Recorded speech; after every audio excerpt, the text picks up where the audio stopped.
Bienvenue à tous dans ce nouvel épisode de Planète Ingé, la première émission qui donne enfin la parole aux ingénieurs dans le brouhaha des médias pour vous permettre de comprendre l'actualité tech et ses enjeux grâce à ceux qui innovent, agissent et font bouger les lignes au cœur de notre société. Si vous aimez l'émission et que vous souhaitez la faire connaître, c'est très simple. Envoyez dès maintenant à 3 personnes de votre entourage le lien de l'émission. Un petit geste pour vous, un grand pas pour l'émission. Et n'oubliez pas de vous abonner en cliquant sur le bouton suivre de votre plateforme favorite. Je vous laisse en compagnie de l'invité. Bon épisode et bonne écoute. Bienvenue à tous dans ce nouvel épisode de Planète Ingé. Aujourd'hui, j'ai le plaisir de recevoir Magali Anderson. Magali, comment vas-tu ? Mais très bien. Bonjour Mathieu, je suis très contente d'être là avec toi aujourd'hui. Eh ben, plaisir partagé. Ton nom m'avait été recommandé chaudement, donc ça va être super intéressant. Surtout les thématiques qu'on va aborder aujourd'hui. On va parler de sustainability pour l'industrie. On va parler un petit peu aussi d'action et de négociation dans les hautes sphères. Je pense que ça va intéresser beaucoup de personnes. Et puis ce sera déjà pas mal. Donc Magali, tu es former CSO, Chief Sustainability Officer d'une grande entreprise, d'un grand cimentier. Je ne sais pas si on peut le citer, tu nous C'est- diras. Et tu es aujourd'hui board member d'une entreprise qui s'appelle Anglo-Américaine. Voilà pour l'introduction. Je te laisse te présenter aux auditeurs. Oui, en fait, j'étais même Chief Sustainability et Innovation Officer. Donc, dans l'industrie lourde, je pense que Sustainability et Innovation, ça va ensemble. Pour me présenter en deux mots, je suis ingénieur INSA Lyon et j'ai été diplômé il y a beaucoup d'années. Et j'ai passé la grande majorité de ma carrière en travaillant pour Schlumberger, une boîte parapétrolière. J'ai vécu dans plein de pays. Et je suis tombé dans la sustainabilité il y a 4 ans. Mon premier poste en fait de sustainabilité était ce poste de Chief Sustainability Innovation Officer pour ce grand cimentier Holcim, qui est l'ancien Lafarge Holcim, dont ils ont simplifié le nom, donc beaucoup de Français les connaissent bien Lafarge.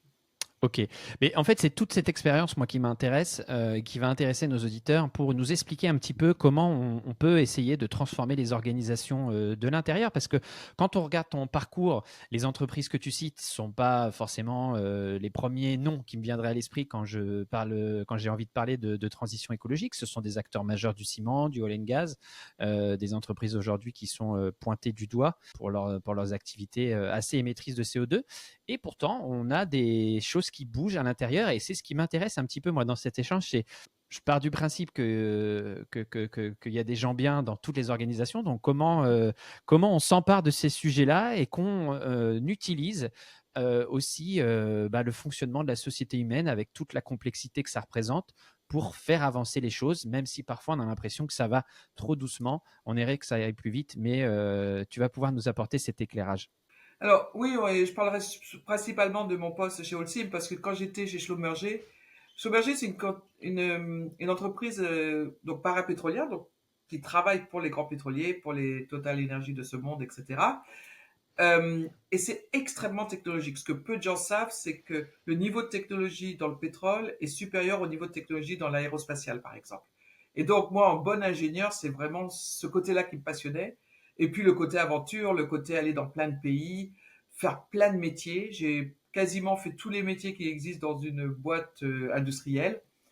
Et en fait, à ce moment-là, j'étais pas du tout, j'avais pas réfléchi aux impacts climatiques que cela pouvait avoir, comme beaucoup de gens de ma génération, je pense. Et puis je me suis réveillé il y a quelques années et en dehors d'avoir arrêté de manger de la viande, de prendre l'avion, etc. Je me suis dit tiens, je pourrais peut-être en faire mon métier parce que finalement, les gens comme moi qui ont un peu touché à tout professionnellement, mais toujours un côté très technique, très ingénieur, on est les mieux placés pour changer les choses de l'intérieur. Parce que on sait comment marchent les grandes boîtes, on sait comment les mécanismes, mais aussi on a le bagage technique.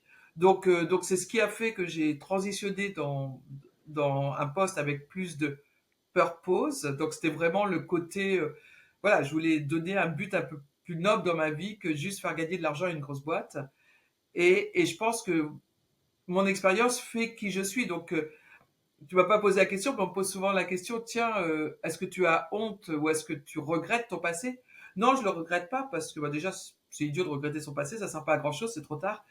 Mais surtout, j'aurais pas l'efficacité et les outils que j'ai à ma disposition aujourd'hui pour faire changer les choses si j'avais pas fait ce que j'ai fait avant. D'accord. Tu as un petit peu répondu sur le but. Moi, j'ai envie de te poser la question, ça a été quoi le déclic pour toi à un moment donné où tu t'es dit, on peut pas continuer comme on a fait avant, il faut qu'on fléchisse la trajectoire. Bah, je crois que c'est arrivé il y a 7 8 ouais, 8 ans, 9 ans, on va dire. Je sais pas, peut-être l'approche de la cinquantaine. Les, les garçons vont acheter des voitures de sport. Moi, je me suis dit, tiens, que fais-je de ma vie? Tu vois, j'ai un peu cette remise en question. Bon, là, je vais te répondre la réponse très bateau que tout le monde dit à chaque fois, c'est nos enfants, évidemment. Mais moi, dans le cas particulier, j'ai une fille qui est également ingénieure maintenant et qui était végane à l'âge de 18 ans et qui est extrêmement branchée, mais un côté très technique. C'est ce que j'aime bien chez elle. On a des grandes discussions. Et elle m'a, je dois dire, ouvert les yeux sur beaucoup de choses. Et là, j'ai réalisé que, voilà, je faisais partie du problème et que je pouvais passer de faire partie du problème à faire partie de la solution. D'accord, ok. Tu m'as raconté quand même que tu avais participé pour Holcim et pour l'univers des cimentiers à un projet global, à un projet mondial alors je ne sais plus si c'était la prise de conscience ou de la modification ou en tout du moins l'adoption d'une trajectoire bas carbone. Peut-être en quelques minutes, est-ce que tu peux nous expliquer pour contextualiser, pour que les gens comprennent un peu plus le rôle que tu as joué cela et comment ça te rend un petit peu légitime pour discuter après des sujets dont on va parler. En fait, quand j'ai eu mon poste de Chief Sustainability Innovation Officer, moi, je commence toujours les postes parce que je pars du principe que j'ai pas la science infuse par réunir plein de gens très intelligents autour de moi et faire un gros workshop où on réfléchit tous ensemble. Et, et il est devenu très évident à ce moment-là, même si pas tant de boîtes le faisaient encore, que il fallait partir sur un objectif à net zéro avec, bien sûr, à 2050, pas demain matin. On va émettre beaucoup jusqu'à 2045 et puis sur les 5 dernières années, par magie, on va tout supprimer. Donc il faut avoir une trajectoire qui a du sens et, et pour ça, on est passé par une organisation qui s'appelle SBTI, Science Based Target Initiative, dont c'est le travail. Elle travaille avec l'Agence internationale de l'énergie et ils ont défini des trajectoires pour chaque entreprise parce qu'évidemment, suivant le secteur dans lequel on est, ça va être plus ou moins facile de décarboner. Et donc, on a lancé ce Net Zero Pledge en ayant les trajectoires intermédiaires validées par cet organisme. Et je refusais de faire un Net Zero Pledge avant de faire ça parce que sinon, pour moi, là, on est à la limite du greenwashing quand même. On promet un net zéro, mais on n'explique pas du tout comment on va le faire. Et surtout, je voulais avoir l'engagement des opérationnels parce que pour être sûr que j'allais pas annoncer quelque chose puis ensuite leur présenter et qu'ils me disent Magali, tu rigoles, c'est n'importe quoi, on serait incapable de le faire.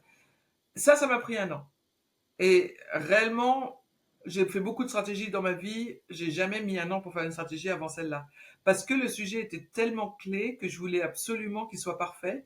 Mais parfait pas au sens parfait comme les ingénieurs peuvent l'entendre, mais parfait au sens robuste, c'est-à-dire l'engagement des opérationnels, la communication qui était absolument scientifiquement exacte, et ça a pris beaucoup de temps. Mais le résultat, c'est qu'on a été la première entreprise du secteur à sortir une Net Zero Pledge. Avec ce que ça a fait, c'est que les autres ont suivi, parce qu'on est un secteur qui est assez conservatif, donc personne n'aime être le first mover, contrairement à d'autres secteurs. Et une fois que quelqu'un l'a fait et que les gens se rendent compte que finalement les investisseurs le prennent plutôt bien, le public le prend plutôt bien, les employés le prennent bien, ben, les autres suivent.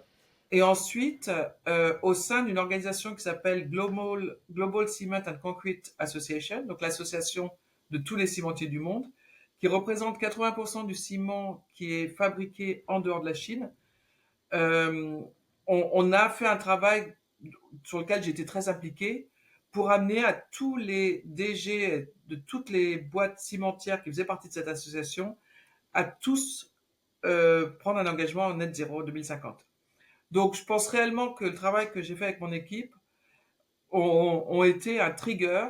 Je sais pas si on dit trigger en français, je sais pas comment on dit, mais Un c'est déclencheur. ça a poussé une industrie à se lancer dans une transformation. Voilà, rien que ça. Ok. Alors après, je t'ai parlé que du CO2.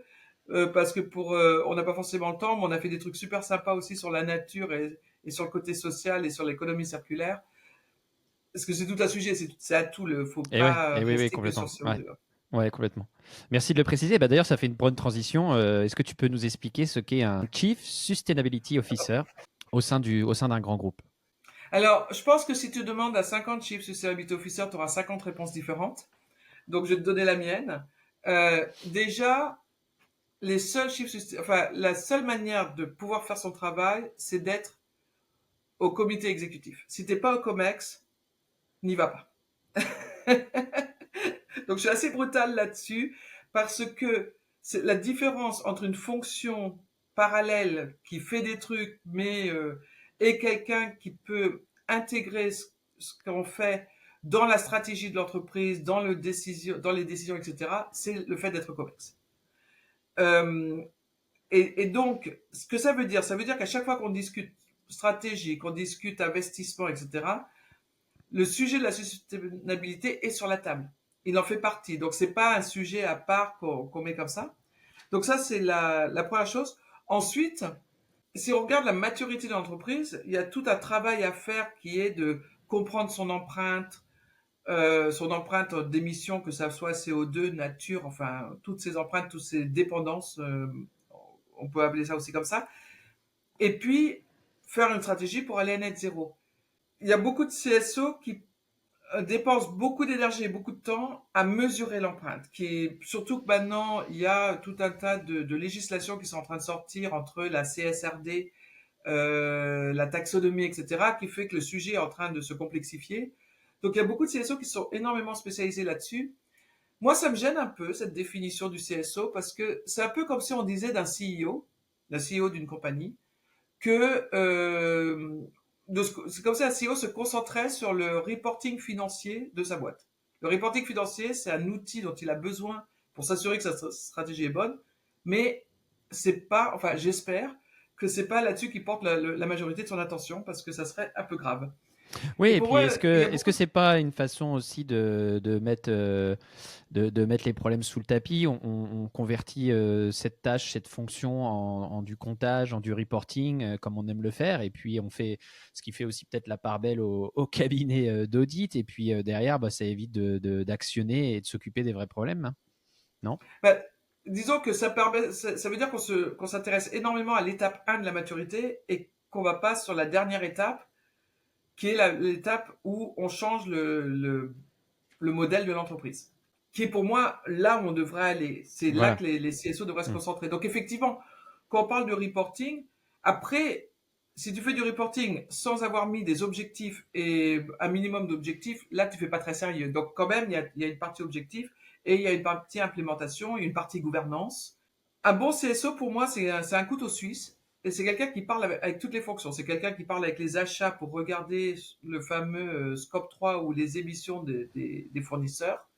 C'est quelqu'un qui parle au marketing pour vendre des produits différents ou pour vendre différemment. Euh, Par exemple, ne plus vendre de produits, mais vendre des services. Donc, changer le modèle de l'entreprise, etc. Donc c'est vraiment quelqu'un. C'est pour ça que pour moi, un CSO n'est pas forcément un expert en sustainabilité. D'ailleurs, je l'étais pas du tout. Moi, j'y connaissais absolument rien. Moi, j'avais en dessous de moi, bien sûr, des experts, mais moi, j'y connaissais pas grand-chose. C'est plutôt quelqu'un qui est un expert en changement des entreprises, D'accord. Alors, bah, en du coup, ça fait. transformation des entreprises. Ok. Alors, du coup, quels sont les défis majeurs quand on veut changer une entreprise comme cela? C'est marrant parce que on pointe souvent du doigt, excuse-moi, je fais une aparté, on pointe souvent du doigt Monsieur Pouyanné. Et moi, j'ai par chance dans mon entourage des gens qui travaillent chez Total Energy et qui sont assez haut placés et qui m'expliquent que même s'il avait les meilleures intentions du monde, et il en a, faire bouger un COMEX, faire bouger la direction d'une entreprise, d'un mastodonte, bon, j'enfonce une porte ouverte. C'est pas si simple, surtout quand les objectifs sont pas partagés par tout le monde. Donc la question que je te pose, voilà, comment toi tu t'y es pris? Quels sont les défis, les contraintes? Comment tu as surmonté cela? Quelle a été ta méthode? Dans tous les cas, je ne commenterai pas donc sur Monsieur Pouyanné, Non, non, mais sur non, la non, commente méthode pas. aussi. C'était mon Non, non, commentaire je personnel. sais. Sur la méthode, en fait, la force, enfin, les atouts que j'avais en main, c'est le fait que je viens du business. Donc, je sais ce que c'est que gérer une opération, je sais ce que c'est de gérer un pays, même une région, et gérer au sens PNL du terme. Donc, où je dois aller chercher des clients, etc. Et donc, du coup, j'ai approché ça vraiment avec la même idée, comme si c'était un nouveau business. Et à partir de là, je suis pas allé voir le COBEX, etc. Je leur ai pas parlé des règlements climatiques. Je leur ai pas, on n'a même pas fait la fameuse fresque du climat. C'est un truc génial, mais ça n'a pas été ma priorité n'a pas été de leur expliquer pourquoi c'était important de contribuer au changement climatique. Tu sais, enfin, à se battre plutôt contre le changement climatique. Les bons sentiments en entreprise, ça marche assez rarement en fait. C'est dommage, mais ça marche assez rarement. Ce qui marche bien, c'est de leur expliquer leur intérêt. Or, l'intérêt, il est là. Aujourd'hui, il y a quand même une prise de conscience qui est trop lente à mon goût, mais qui est en train d'arriver. Et donc, il y a des nouveaux consommateurs qui veulent des nouveaux produits.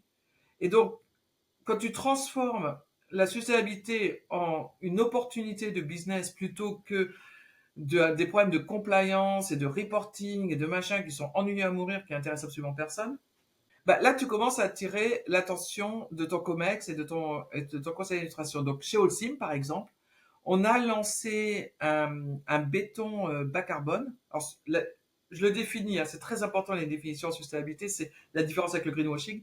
Ce qu'on appelle un béton bas carbone, c'est un béton qui est 30% de CO2 en dessous du standard du pays. C'est par pays parce que suivant les pays, les législations, ça peut changer. Et donc, on a lancé un béton et un ciment bas carbone, un il y a 4 ans et l'autre il y a 3 ans. Bon, les chiffres sont sortis, maintenant je peux les dire. Aujourd'hui, ça représente 20% des ventes de la boîte. Il y en a un qui représente 2 milliards de ventes et l'autre 1 milliard de ventes.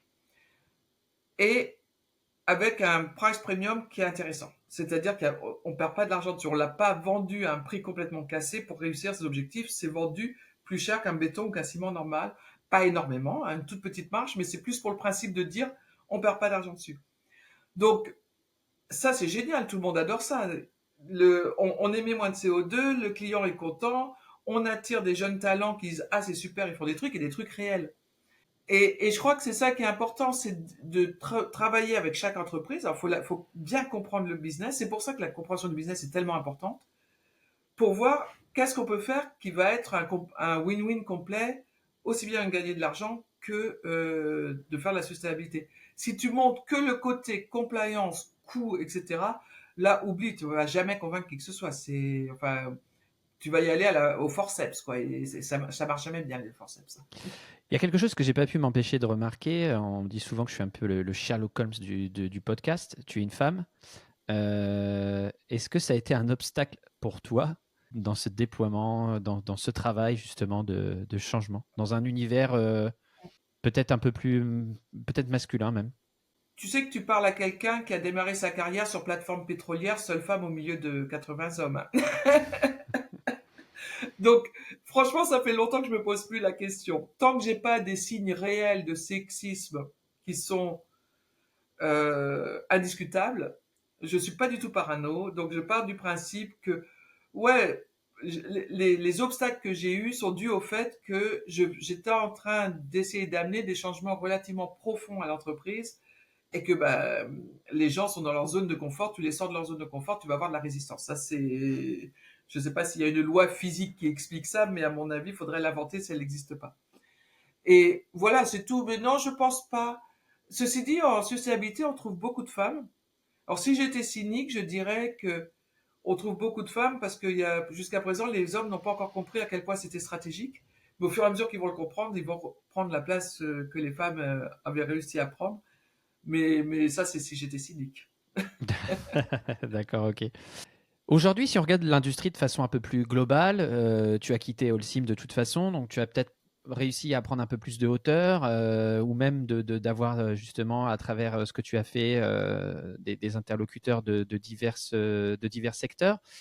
Si tu devais regarder aujourd'hui l'industrie, c'est quoi les changements les plus significatifs que tu as observés en termes de développement durable? Est-ce qu'il y a un vrai changement, une vraie prise de conscience ou est-ce qu'on est toujours sur du vernis greenwashing? C'est toi qui as Ah, employé le mot tout à l'heure.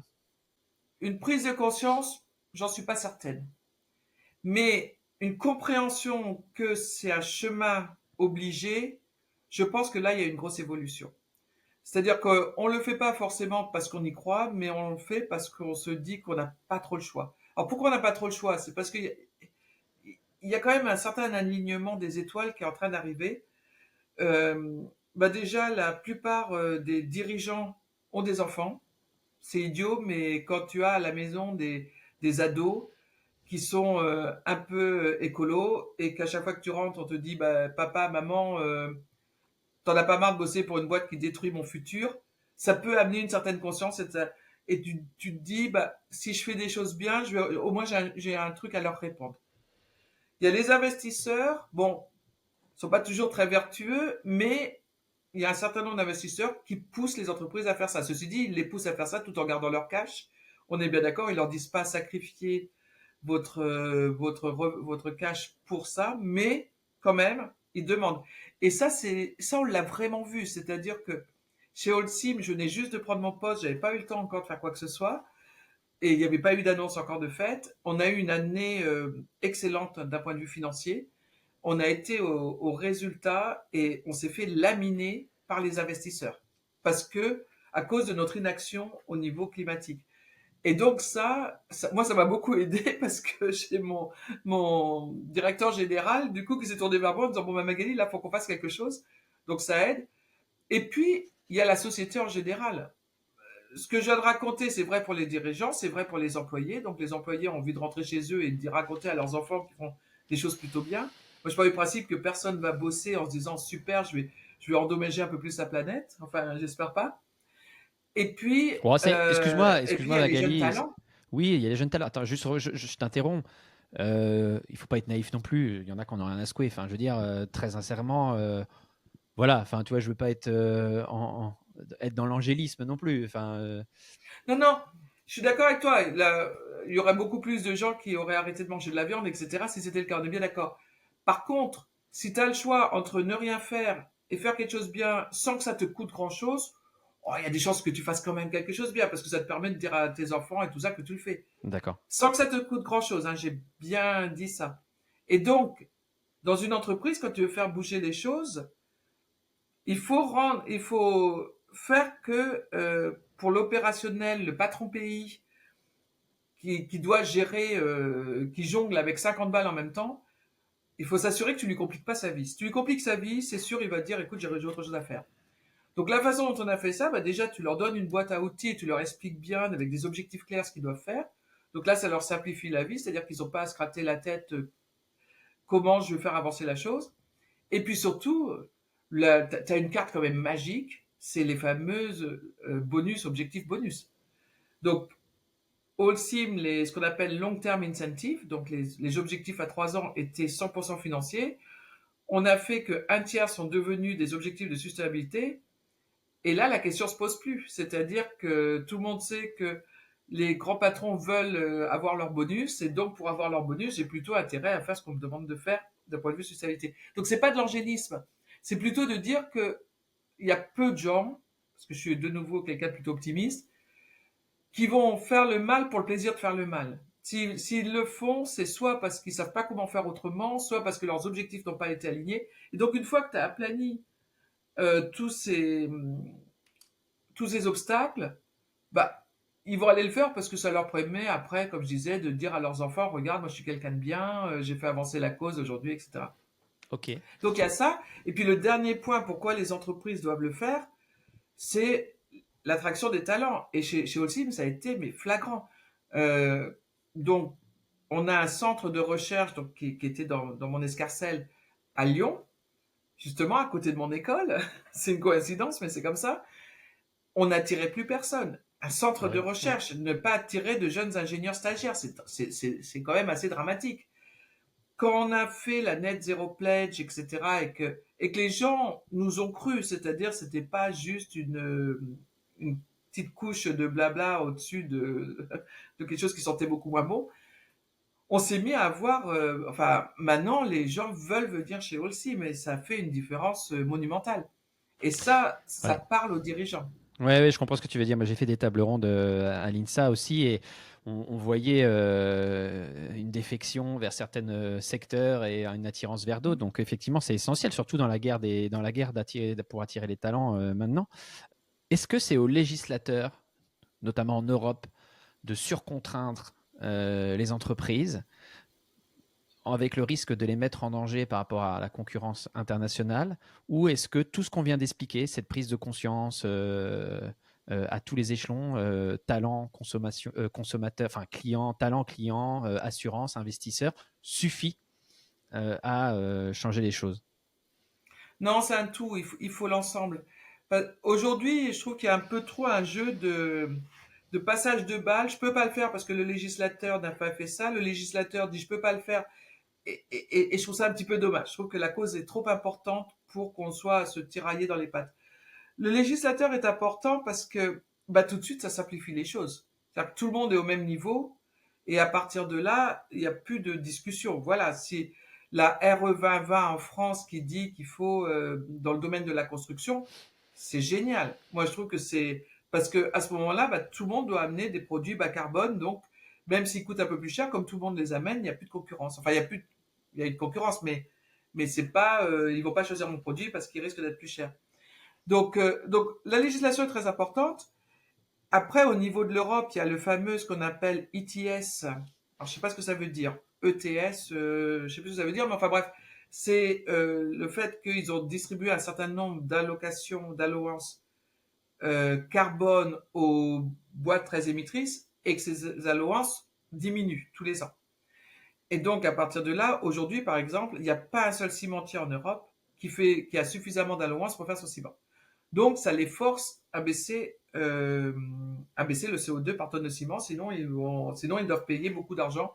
C'est-à-dire, ils doivent payer chaque tonne de ciment au prix de la tonne. Le prix de la tonne, je sais pas, j'ai pas regardé récemment, mais il est aux alentours de 100 euros quand même. Donc, ça peut faire très vite très très cher. Par contre, ça ne peut marcher que si tu as un mécanisme au niveau des frontières qui empêche la concurrence de venir et de faire du low cost en s'en foutant de tout. Et ça, en tout cas avec le système ETS, c'est en train d'être mis en place. C'est ce qu'ils appellent le CBAM, Carbon Border Adjustment Mechanism, où bah, les gens qui vont vouloir importer du ciment en Europe, ils vont regarder leur taux de CO2 et ils vont payer une amende, je sais pas si c'est une amende, mais en tout cas un fee forfaitaire qui va correspondre, etc. Donc oui, il faut qu'il y ait une protection par rapport à l'extérieur, parce que et là ça devient assez, c'est pour ça que c'est compliqué. Mais si demain matin le législateur dit dans tous les appels d'offres publics, tous, on va avoir un critère de CO2 qui va compter pour X points. Je sais pas, moi, aujourd'hui, 40 à 50% du ciment part dans les infrastructures, donc c'est des appels d'offres publics. Je veux dire, tu vas avoir un impact monstrueux. La moitié du ciment va se retrouver dans ce mécanisme. Donc, oui, il faut que les entreprises, faut pas que les entreprises s'assoient et disent, ah, le législateur, tant qu'il fait rien, je fais rien. Ça, par contre, c'est mauvais. Et pareil pour les individuels, de dire, bah, moi, je change pas mes habitudes parce que les entreprises continuent à m'offrir. Ça, c'est tout aussi mauvais. Mais la coup de baguette magique du législateur, c'est ce qui va le plus vite. Je te donne un autre exemple. Économie circulaire. Donc, une des manières de décarboner le ciment, c'est de remplacer les énergies fossiles par des déchets. Et donc, ces déchets que on va, c'est un terme technique, coprocess, pour le transformer en énergie. On a des plantes aujourd'hui, des cimenteries qui tournent à 98% de remplacement. Donc, c'est génial. Euh, aux États-Unis, comme je crois qu'en français on dit épandage, le Mhm, landfilling est mhm. gratuit. On, ça coûte moins cher de faire du landfilling que d'amener les déchets à la cimenterie. C'est assez fou quand même. Donc, si j'avais un coup de baguette magique, je ferais deux choses au niveau des législateurs. Je mettrais un prix du CO2 partout dans le monde, comme ça il n'y aura plus de discussion, il n'y aura plus de concurrence, tout le monde sera à la même enseigne. Et j'interdirais le landfilling, ou du moins je le mettrais tellement cher que ça forcerait les compagnies à trouver, enfin les compagnies et tout le monde d'ailleurs, pas juste les compagnies, y compris les individuels, à trouver des solutions de réduction de déchets.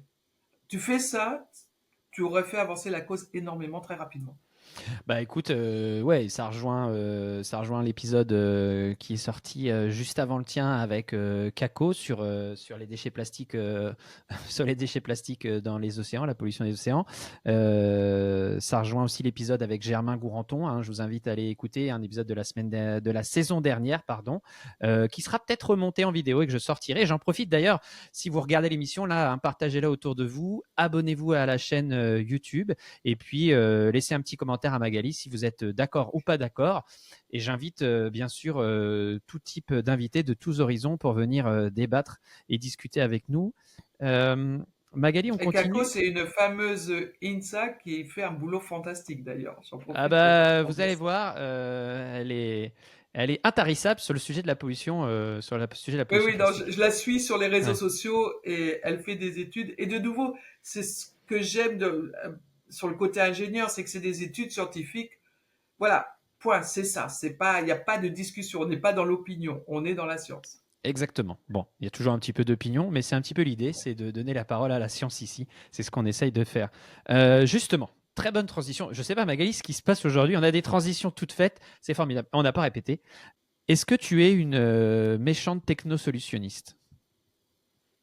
Alors, c'est une discussion compliquée en fait. C'est une question compliquée parce que personnellement, moi, Magali Anderson, ma petite personne et ce que je fais tous les jours, je crois réellement qu'on devrait décroître. Je ne pense pas qu'on peut continuer avec le style de vie qu'on a aujourd'hui. Et surtout, il y a un tel gâchis de tout. Je vais donner un exemple idiot. Hein. On parle souvent du ciment, on parle pas très souvent de la fast fashion. La fast fashion, c'est 8% des émissions. Et je ne sais pas qui a besoin d'acheter 50 t-shirts à 1 € par, je sais pas quoi. Je ne vois pas à quoi ça sert. Donc, la décroissance, pour moi, c'est ce qu'on devrait vraiment faire. La Et sobriété. pas forcément la décroissance sur des choses vitaux, évidemment. Hmm. Enfin, je dis pas, faut arrêter d'avoir une maison. Par contre, je ne pense pas qu'aujourd'hui beaucoup de gens soient prêts pour la décroissance, et je ne crois pas qu'aujourd'hui beaucoup de candidats politiques sont prêts à avoir ce discours. Et s'ils l'ont, il y a des grandes chances qu'ils ne soient pas élus. Donc aujourd'hui, pour moi, on n'est pas prêt pour la décroissance, même si c'est la solution ultime. Et donc, tant qu'on n'est pas prêt pour la décroissance, on n'a pas tellement le choix que de faire du technosolutionnisme. Et donc de dire, ben, en attendant, on va essayer de trouver des solutions comme le carbone capture, utilisation et stockage pour essayer de continuer à faire la même chose, mais de réduire. Après, les deux sont, excuse-moi Magali, mais les deux sont pas incompatibles. On peut être dans la sobriété, viser la sobriété et utiliser la technologie pour accélérer la transition écologique. Les deux sont bien, Voilà. sauf qu'aujourd'hui, la technologie est plutôt utilisée comme Oui, un argument de on n'a pas besoin de décroître, on n'a pas besoin de sobriété. c'est vrai. C'est ce côté-là qui me gêne un petit peu. C'est vrai. C'est quoi Je veux les dire, par technos exemple, les pardon. voitures électriques, c'est génial. Ça me gêne un peu que la majorité des voitures électriques, ce soit des énormes SUV qui pèsent un poids énorme. Pourquoi? Oui, oui, là tout à fait.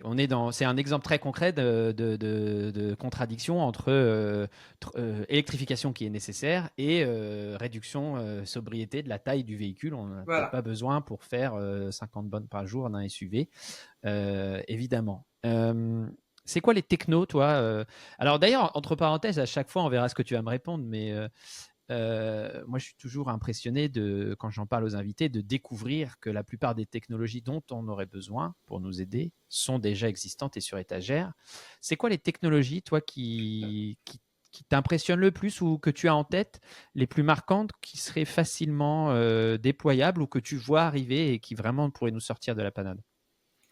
En facilement déployable, je sais pas, mais venant du secteur dont je viens, la première, c'est celle que je viens de mentionner, qui est la capture de carbone. Oui. Et aujourd'hui, moi, j'y crois beaucoup parce que je pense que tout le monde a tellement intérêt à ce que ça marche que tout le monde s'y met. Et quand tout le monde s'y met, ben, on est plutôt une race animale assez intelligente. Donc, en général, on arrive à le faire quand on s'y met tous. Il y a plein de startups, d'inventeurs, et puis il y a de l'argent. Il y a de l'argent qui a été mis sur la table. Holcim a reçu plusieurs centaines de millions d'euros du EU Innovation Fund qui finance justement ce genre de projet. Parce que la carbone capture, c'est magique, quoi. Tu as une cimenterie qui émet 1 million de tonnes de CO2, tu plugues le machin, les 1 million de tonnes, ils partent en sous-sol et c'est fini, on n'en parle plus, ils y sont plus. Je veux dire. Donc, la première cimenterie qui sera complètement capturée à 100%, ça sera pas avant 2027-2028, donc c'est pas court terme. Maintenant, à l'échelle 2050, c'est pas long terme que ça. Ça, l'hydrogène, j'y crois un peu moins bien, même si l'hydrogène est absolument nécessaire pour certains secteurs. Alors, ils ne le sont pas pour le secteur du ciment, mais ils le sont pour d'autres secteurs. Parce que quand on regarde les chiffres des besoins en hydrogène vert, c'est absolument délirant, en fait. De réussir à augmenter sur cette capacité, ça va être incroyablement difficile.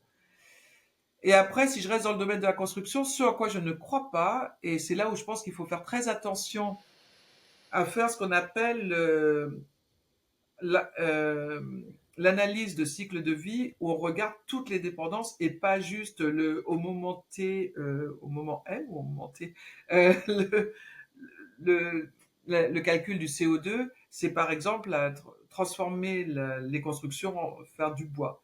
Ça, moi, ce truc sur le bois me fait très peur. Ça me fait très peur parce que, bah justement, il y a une vidéo qui est sortie aujourd'hui de quelqu'un qui s'appelle Maxime Blondeau, que je suis sur LinkedIn, qui montrait l'état des forêts primaires entre il y a 12 000 ans et aujourd'hui, et c'est catastrophique. On a désherbé, enfin déforestisé, je sais pas comment on dit, une proportion incroyable de la planète.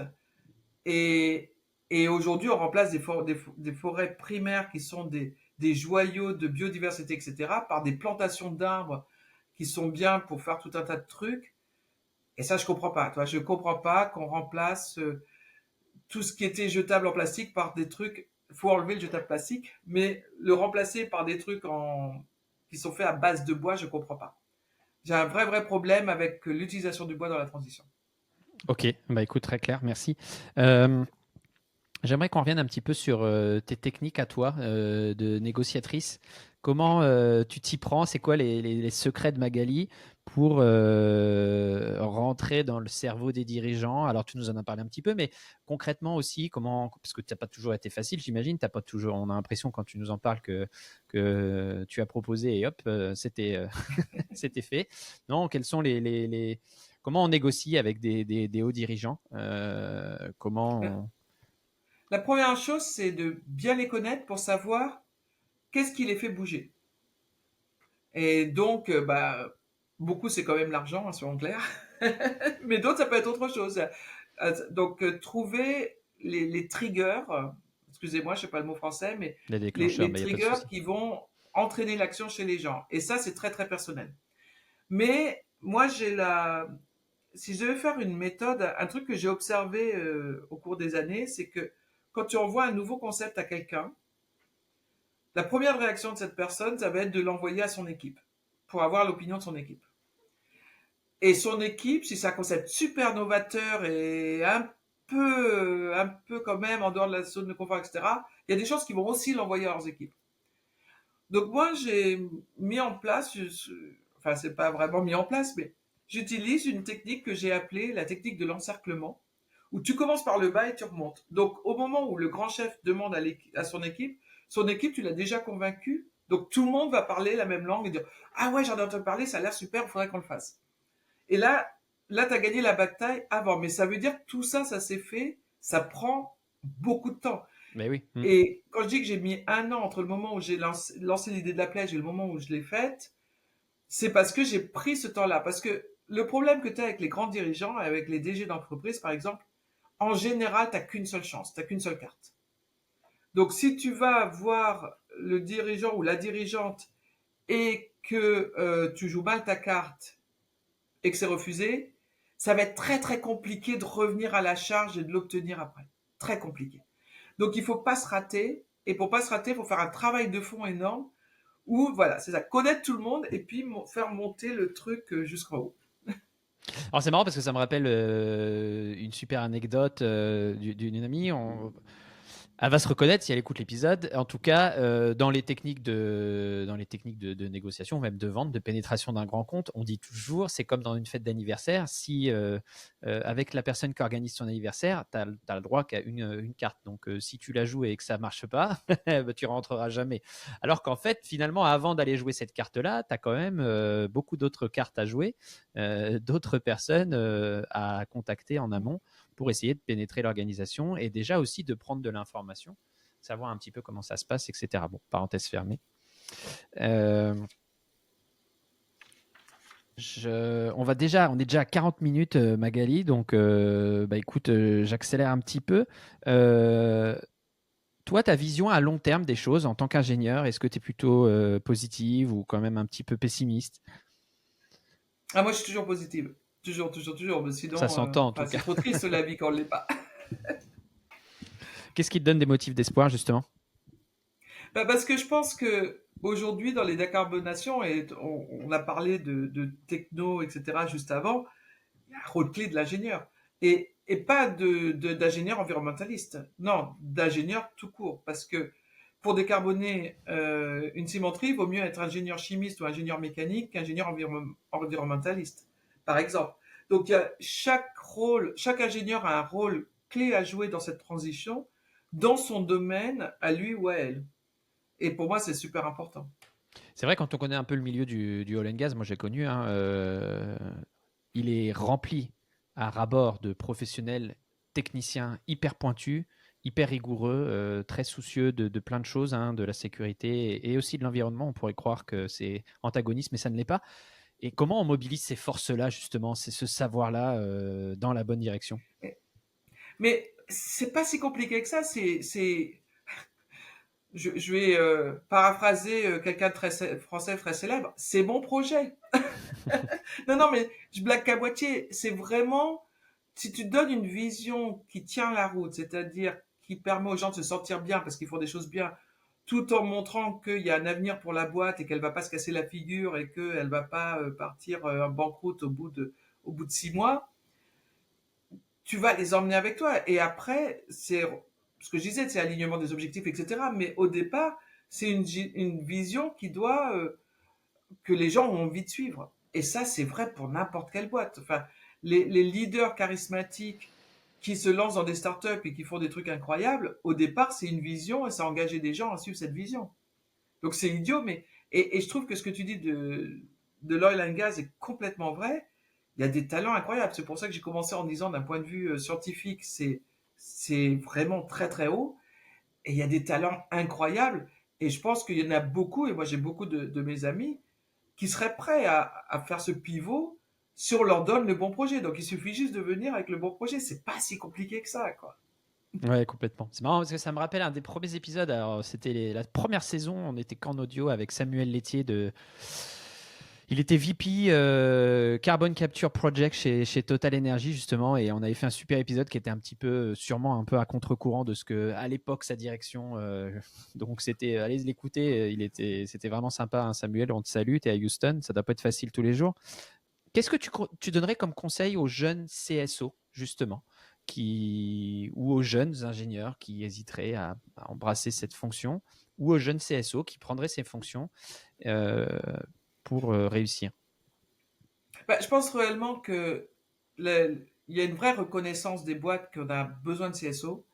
Il y a une vraie reconnaissance des boîtes que le greenwashing, ça ne marche plus. Ça a pu marcher pendant un moment, mais aujourd'hui, il y a tout un tas d'activistes qui te décortiquent tout.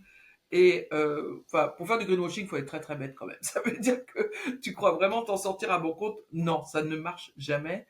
Et donc, à partir de là, c'est une carrière qui a un vrai futur, mais à condition que tu aies en tête de réellement transformer l'industrie. Je vais quand même donner un exemple de ce que je veux dire quand je parle de transformer l'industrie, parce que ça sera, et je pense que tu vas comprendre tout de suite. Donc, je sais pas si tu te souviens, mais il y a Philips, il y a une quinzaine d'années, ils ont décidé que, au lieu de vendre que des ampoules, donc quand tu vends des ampoules, plus tu en vends, plus tu gagnes d'argent, donc plus tu émets de CO2, plus tu gagnes d'argent, ça c'est assez basique. Ils sont mis à vendre de la lumière. Donc, tant que tu avais de la lumière, tu les payais, et quand tu n'avais pas de lumière, bah, tu les payais pas. Du coup, bah, ils s'assuraient du service et du changement des ampoules quand il fallait. Mais là, maintenant, moins ils changent d'ampoule, plus ils gagnent d'argent. Donc, tu as transformé un business model où plus tu vends du produit, plus tu gagnes d'argent, en un business model où moins tu changes d'ampoule, donc moins tu émets de CO2, plus tu gagnes de l'argent. Et ça, pour moi, c'est incroyable. On devrait apprendre ça dans toutes les business schools et trouver partout. Tu vois, on a tous un truc comme ça. Et c'est quand même une boîte dont la stratégie, c'est de s'assurer que les gens changent leur téléphone tous les 18 mois. Alors, ils ont beau mettre des trucs recyclés dedans et tout ce qu'ils veulent, quand même. S'ils vantaient de la téléphonie et que leur objectif était de maintenant que leur téléphone devrait durer le plus longtemps possible, bah, je peux t'assurer qu'ils mettraient tout l'argent de l'innovation de la R&D à faire ça. Donc, c'est pour ça que je voulais expliquer ce que j'entends par changement du business model. Et là, tout ça, c'est souvent lié à la technologie. Faire que les ampoules durent plus longtemps, que le téléphone dure plus longtemps, c'est un problème d'ingénieur. Et c'est pour ça que je trouve que les ingénieurs ont un rôle incroyable à jouer. Donc, faut y croire. Donc, les jeunes, croyez-y, mais avec vos propres passions à vous. C'est pas de nouveau tous devenir des ingénieurs en charge de l'environnement. C'est Oui, il y en a besoin, mais il y a vraiment besoin de tous les autres avec le bon état d'esprit. Et puis, bah, rejoindre des boîtes qui donnent, qui ont vraiment, en tout cas, avec toutes les infos qu'on peut recueillir, qui donnent l'impression de vouloir le faire pour de vrai et pas juste faire de la com. Très bien, très beau message. Qu'est-ce qui te rend le plus fier, toi, aujourd'hui, de ce que tu as Bon, bah, fait? je crois que ce qu'on a fait chez Holcim et le fait d'avoir été les premiers à faire la net zéro pledge et avoir embarqué le reste de l'industrie, et de nouveau, j'ai pas parlé des autres sujets parce qu'on n'avait pas le temps, mais on a fait des trucs super cool dans les autres sujets. Franchement, je suis super fier. Très Parce bien. que je me suis amusé à calculer, je me suis dit, l'impact, alors, de nouveau, je dis pas que ça aurait pas été fait sans moi, mais c'est moi qui ai lancé le truc, quoi. Ça aurait été fait certainement plus tard, mais l'impact, c'est, je sais pas, entre peut-être 10 à 15 millions de tonnes de CO2 par an qui sont enlevées, qui auraient peut-être pas été enlevées. Donc ouais, je dors bien. Je sais que tu n'aimes pas regarder en arrière, mais est-ce qu'il y a quelque chose vraiment que tu regrettes quand même? Non, pas spécialement. Peut-être d'avoir changé. J'aurais peut-être aimé me lancer dans la sustainabilité plus tôt parce que j'ai pris un tel plaisir que j'ai mis trop longtemps avant de me réveiller. Je me suis réveillé un peu trop tard à mon goût. Parce que si j'avais 10 ans de moins, je ferais certainement des choses un peu différemment si je m'étais lancé là-dedans 10 ans plus tôt. D'accord. Mais j'aime pas regarder Euh, en arrière. non, non, tu nous l'as dit, c'est pour ça que je me suis permis quand même d'aller gratter une petite réponse là-dessus. On le souhaite pas, mais tout s'écroule et tu dois sauver un seul livre. Tu sauverais lequel? Bah, non, je sais pas. Franchement, j'ai pas de réponse. D'accord. J'ai eu des livres fétiches, mais plus maintenant.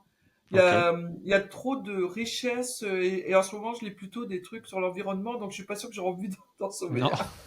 Oh, je sais pas, j'ai interviewé des personnes qui est dans l'aérospatial, elle emmène un livre sur les satellites. Alors, tu sais jamais, hein, tu sais la passion des ingénieurs. Ouais, non, non, je serais très très embêté avant la question. Tu vois comme quoi les choses évoluent, parce qu'avant on disait tu pars sur une île déserte, tu peux enlever un seul livre, et maintenant c'est tout s'écroule, il te reste tu peux sauver un seul livre, Bah, c'est en assez. fait, je posais cette question-là aux premiers invités de la saison et j'ai un peu fait évoluer la question. J'en avais marre de l'île Non, non, déserte mais parce je que sais pas te répondre. J'ai alors, tu pas poses la de question à un livre ingénieur fétiche. sur une île déserte qui va sur une île déserte, il te répond de façon tellement concrète et Ah factuelle oui, que ça en devenait ça serait, je prends le manuel de survie, c'est ça? exactement. Avec tu vois, première invité, première réponse, c'est le truc que j'ai eu. Bah, tu vois. Bah Donc ouais, évidemment. j'avais toujours la même réponse, j'ai arrêté. Et alors une autre question, tu auras peut-être pas facile à choisir non plus, mais tu as la possibilité de partir avec la personne de ton choix en déplacement professionnel pour pouvoir avoir le temps de discuter, d'échanger, de lui poser toutes les questions que tu veux. Qui ce serait? Bah, il y a des gens super, il y a des gens comme Paul Polman qui ont montré des chemins assez incroyables, des gens comme Johan Rockström. Ouais, Johan Rockström. Ok, eh ben C'est écoute, très bien, on ira voir qui pour c'est. parler des planètes, des planetary boundaries, des limites planétaires. Pour les gens qui connaissent pas, faut aller voir ce qu'il fait. Et il fait un cours en ligne sur le climat, etc., qui est absolument passionnant. Ouais, ça Bon, serait lui. bon bah très bien. Et puis si un jour un invité me répond Magali Anderson, on sera quand même pas mal. Ah, je serais très fier. Tu m'enverras un message. Exactement. Merci Magali, on arrive au terme de l'émission. C'est ta minute promo. Alors avant que tu fasses ta promo, je vais faire la mienne. N'oubliez pas de vous abonner, de partager l'émission autour de vous. Vous pouvez soutenir l'émission aussi pour garantir notre indépendance. Soutenir.planèteingé.fr. Voilà. Magali, c'est ta minute promo. À toi, tu peux dire ce que tu veux. Pas lui de promo, mais je tiens un blog parce que ma deuxième passion dans la vie, peut-être même ma première, c'est tout ce qui est diversité. Et j'écris sur la diversité et voilà, c'est un combat que je mène depuis très longtemps et sur lequel je pense qu'il y a encore beaucoup de choses à faire. Bon, on met le lien dans la descriptive de l'épisode. Alors, je suis pas encore tout à fait au top sur YouTube. J'oublie peut-être de mettre les liens des invités, mais il faut me taper sur les doigts si j'oublie. Merci beaucoup, Magali. Je te souhaite bonne continuation. Bravo pour tout ce que tu as fait. Merci pour ton témoignage. Et je donne rendez-vous aux auditeurs la semaine prochaine. Merci Mathieu. Voilà, c'est la fin de cette interview passionnante. Si vous avez aimé, surtout partagez l'émission autour de vous. Cliquez sur le petit pouce, abonnez-vous. Et en attendant une nouvelle aventure lundi prochain, n'oubliez pas de vous abonner à la newsletter, newsletter.planeteinger.fr pour ne rien rater de l'aventure du podcast. À la semaine prochaine.